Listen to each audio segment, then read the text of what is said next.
what are your thoughts on imagination? So this is something I've known about myself my entire life. I have a really good imagination. I read a book, it's like watching a movie. I see the characters, I feel the emotions, it's all there. But if I am to come up with something, to innovate something, my brain just like blocks. That is just something I've never been good at. And I was reading this and I'm like, I always think inventors are amazing. These people are amazing, and I've never had that ability. Two types of imagination. What was the first one? Started with an S? Systemic. There we go. Thank you. Was it systemic? Or systematic. Systematic? Mm-hmm. Systematic. Give me a sec. Sorry. I feel like that wasn't the word. Symmetrical? Two forms of imagination are synthetic. Synthetic. Synthetic. Whatever, yes. I was close. So I did do better with synthetic. Synthetic.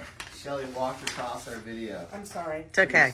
Should we start over? No. Okay. About Bethany not having an imagination. It's all good.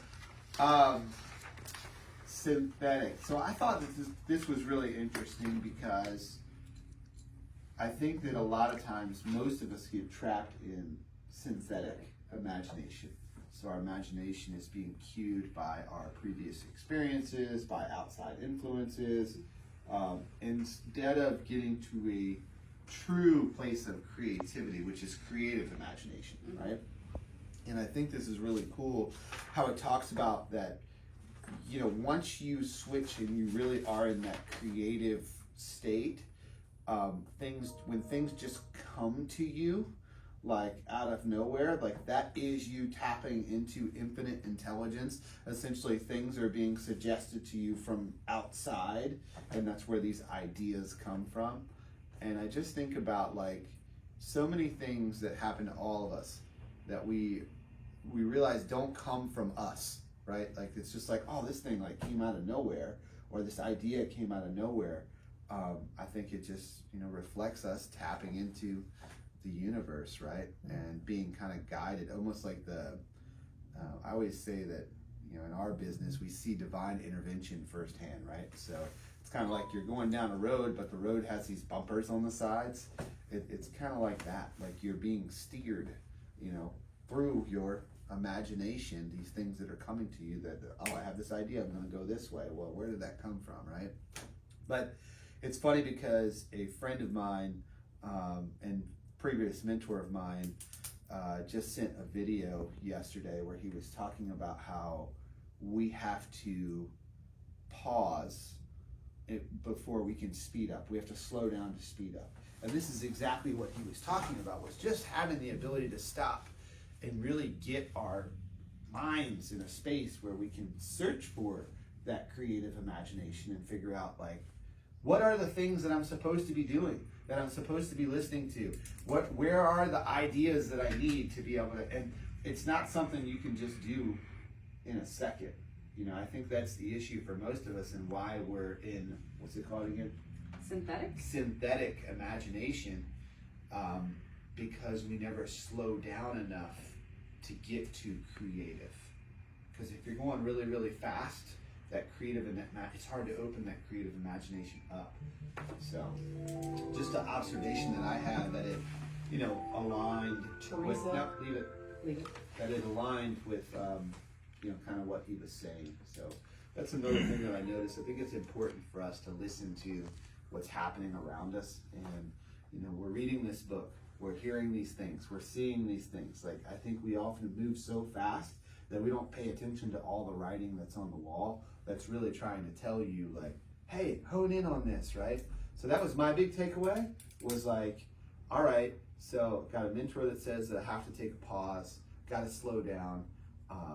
You know, I have the book that's telling me that, you know, getting into creative imagination is where the greatest things start to happen.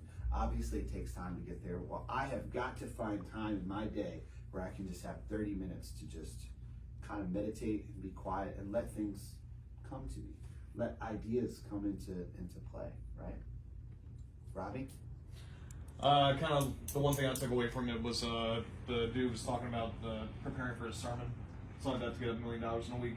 And he was panicking because he forgot his sermon and stuff like that. And long story short, he was still succeeded and still got the money. So it's one little hiccup is not the end of the world, or not the end of your journey.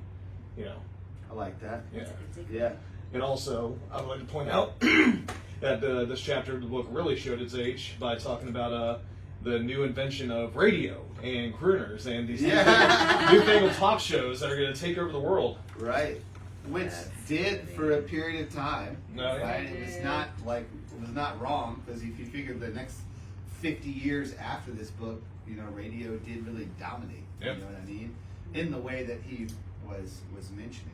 So, are you up to date with us? So I read the chapter, but of course now it's intrigued me that I need to start from the You beginning. need to So go I back think and that- read yeah, everything else, absolutely, what absolutely. is happening. No, It's an easy read. I mean, it is an easy read. I mean, I read this morning because last night I tried and I was like, I'm gonna fall asleep in that because I was just over it yesterday. But I nodded out at least 5 times while I was reading. yeah, so I I powered through it. I got I'm it. a morning person, so I just picked it up this morning before the kids were up and just sort of plowed through that section.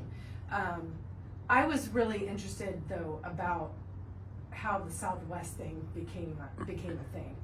How they were reaching out to try to get ways to do it better than the other people. So that was just really the end of it. But Yeah. that I was just taking that in and saying, oh wow, I really need to go back to the beginning and start with the first chapter so that I can really see the whole picture. I like how in this book there's spots where he's like, you should probably read that last sentence again. Well, I think in this one, is this the chapter where it was like, when you get done with this book, come back and read this chapter again? Is that this one? They've said that a few times. Yes. Yeah. Yes. Well, it's almost like it's cryptic. It's like, all right, once you finish this, come back and read this, and it's you should almost notate where it says, all right, read this, then do this, then do this. And then, like, it almost creates, like, the flow of what you're actually supposed to do. It's like, are we supposed to figure out something else here? Like what? That's not it for me or you. Magic Yeah. formula. So, cool. Well, good stuff. We can move on.